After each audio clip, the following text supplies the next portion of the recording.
De fino trato. Sem dúvida, não só de ser de fino trato, você, como médica, como homeopata, sabe muito mais do que eu sei como paciente que sou de homeopatia. Quer dizer, ele é um remédio, é pela sua repetição, é pela sua dinamização. Exatamente. Sobre, quer dizer, vai atuar em corpos sutis, né? Falou de corpos, não fala, vai atuar no corpo energético, no corpo emocional, conforme a dinamização da substância, que aí sim vai atuar no corpo físico. Quer dizer, então se o cara se encheu a cara de um monte de medicação, no mínimo é um grande panaca, desculpem a palavra. Desculpe, continue só. Deixa só. Termina. É muito interessante isso que você traz, né, Baldano? A coisa dos corpos, né? Vai atuar no corpo energético. Muitas vezes, quando a gente se refere em energia, parece que a gente está falando de espiritualidade. E, na verdade, né, hoje em dia, a gente tem isso comprovado fisicamente, comprovado entre aspas, né? A física traz aí uma física nova chamada teoria da unificação, que traz que tudo é formado por uma vibração, por uma tênue corda que vibra energeticamente. Isso nada mais é do que energia. Então, falando que a maior dificuldade é conscientizar. Conscientizar não é uma palavra que eu gosto muito de usar, tá, Baldano? Mas vou usar por falta absoluta de outra. O paciente disso, né? Não gosto nem muito de chamar o paciente de paciente, porque quando ele é paciente, ele dá ao médico a possibilidade do médico saber sobre ele, né? E o médico, ele entende de doença, né? Ele não entende de pessoas. Ai, desculpa, meus colegas, né? Mas vai ser preso. Vou. CRM, vou mudar de cidade. Mas o médico, ele entende de doenças, né? E ele não tem a experiência, que é isso que o Baldano estava falando agora do tal, né? Por que o cara que faz acupuntura precisa saber do tal, né? Senão não faz bem a acupuntura. Porque ele precisa experienciar determinadas coisas que são subjetivas para compreender. E era isso que a gente estava falando antes do intervalo. Né? A gente precisa de experiência para poder fazer. E não é essa experiência de fazer por repetição. É a experiência de você para com você mesmo, a experiência de perceber esse universo, de perceber essas qualidades, as modificações que acontecem em você. Você percebeu o seu corpo. Nenhum médico pode falar para você sobre a sua saúde. Quer dizer, nenhum médico pode falar para você qual é o melhor caminho para você. Você tem que saber qual é o melhor caminho para você, orientado pelo médico.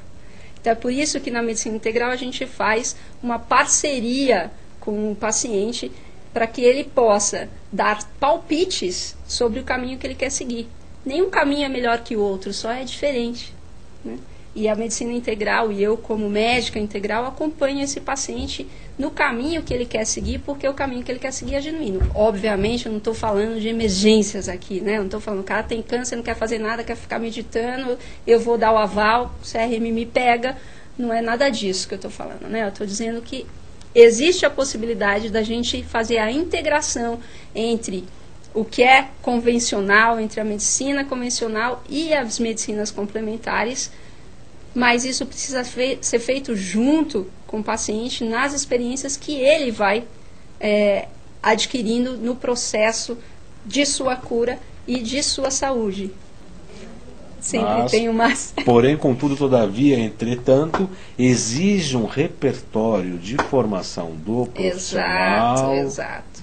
E tanto. Claro, é aqui que a gente começa a esbarrar nas questões dos meus colegas e minhas também, não só deles, né? Porque a coisa mais difícil é você sustentar a escolha do outro, porque a gente sempre acha que a gente sabe qual é o melhor caminho, né, para chegar em qualquer lugar. Né? A gente vê isso na família, né? Marido e mulher, o marido está dirigindo, ele pega... Tem uma amiga minha que sempre diz, para onde quer que a gente vá, meu marido sempre quer pegar Rebouças. Né? Então, isso é motivo de briga. Né? E é difícil a gente sustentar a escolha do outro. Né? A gente sempre acha que a gente sabe o melhor caminho. Né? E o médico, ele é um ser evoluído, né? Teoricamente. Né? Ele é um ser que... colocado num patamar superior, né? etc. Né? É um Deus. Né? Ele é não Deus exatamente, mas ele é uma autoridade importante. né? Eu ouvi uma piada recente, que eu costumo, inclusive, meu filho é acadêmico de medicina, e eu falei que se ele tivesse entrado numa universidade pública de grande magnitude, uma das mais conhecidas, eu falei que ele ia apanhar todo dia, né?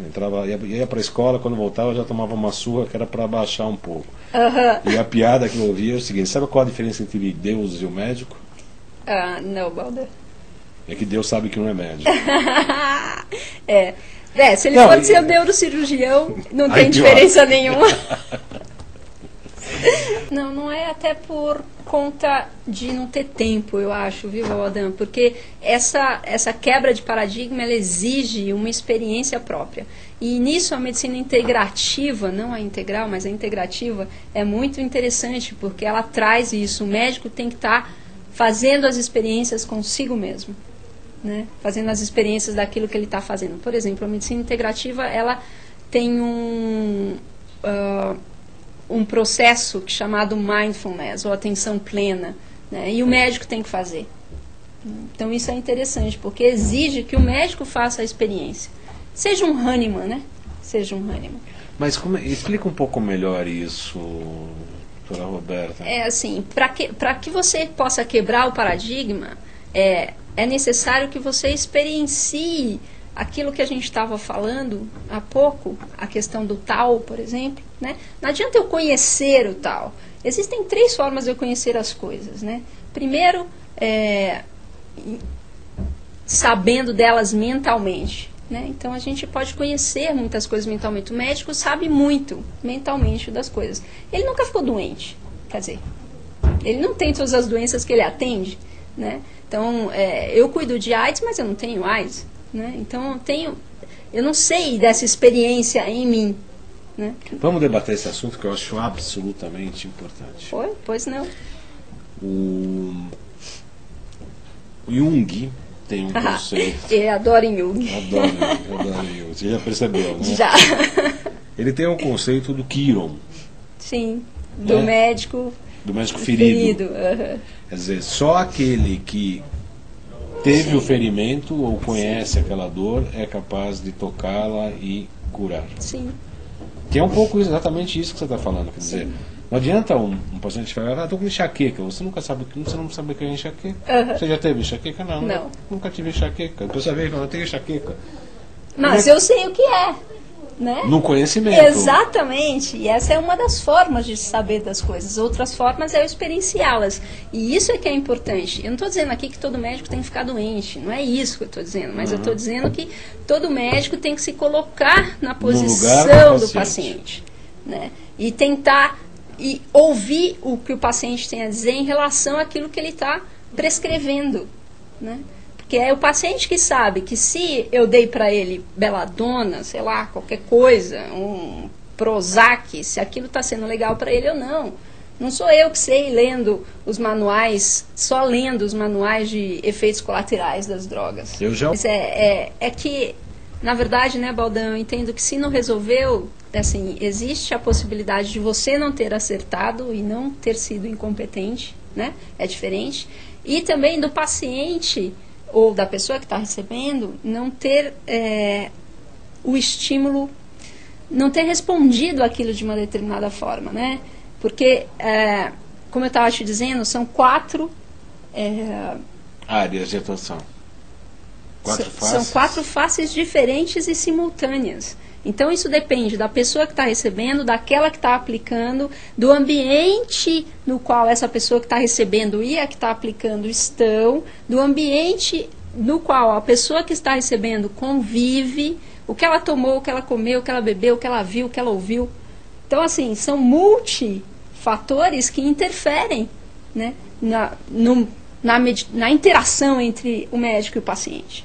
E na interação entre um humano e outro, né? Porque a gente está falando de saúde, mas que interferem nisso. Então a gente precisa ter sempre essas perspectivas abertas para que a gente possa não só não se culpar, como respeitar a si mesmo e respeitar o outro, né?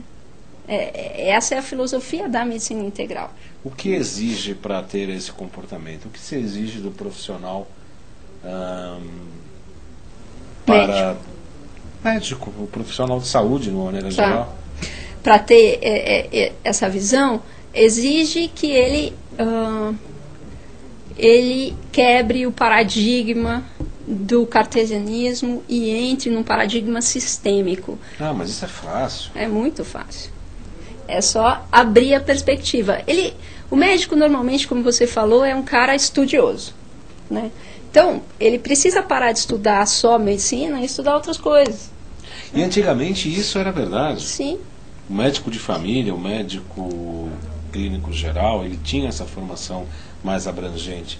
O Bardal está falando aqui o seguinte, que o programa está excelente, precisa ser repetido, já está pedindo bis. Obrigada.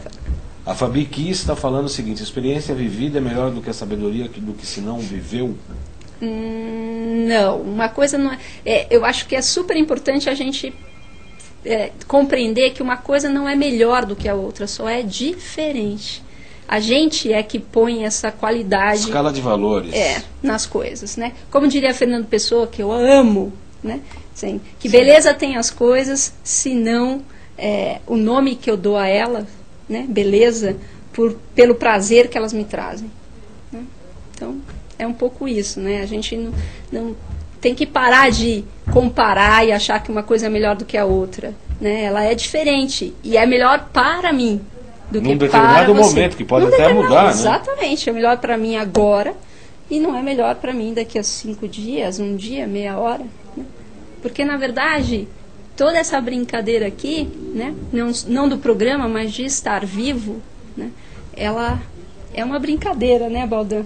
A gente precisa estar atento, atento no sentido de ter a atenção a estar consciente de que a gente está vivo, né?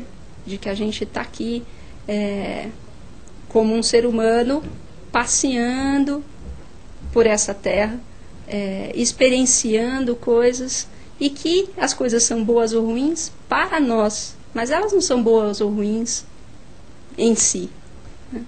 Falamos nada sobre. E só queria lembrar, Baldan, terminando aqui, né? Um conceito não é melhor do que o outro, mas eles são complementares, não complementares exatamente, mas eles são integrados, né? Isso depende o mundo que eu vejo depende do óculos que eu ponho e depende de onde eu olho. Então, começa a ficar complicado e eu adoro essa brincadeira. Se você me deixar, eu fico aqui falando 10 programas sobre isso. Mas nós vamos ter que falar isso com muito mais vagar, com muito mais certeza, com muitas mais vezes, com certeza. É que, assim, em relação ao tempo, nós temos 2 minutos para terminar o programa. Como sempre, passa rápido. O Baldan me falou isso lá fora. Será que você poderia, para terminar agora 1 minuto e meio, tá. Como é que toda essa complexidade se dá na prática clínica? Você está atendendo, como é que isso se dá na relação médico-paciente?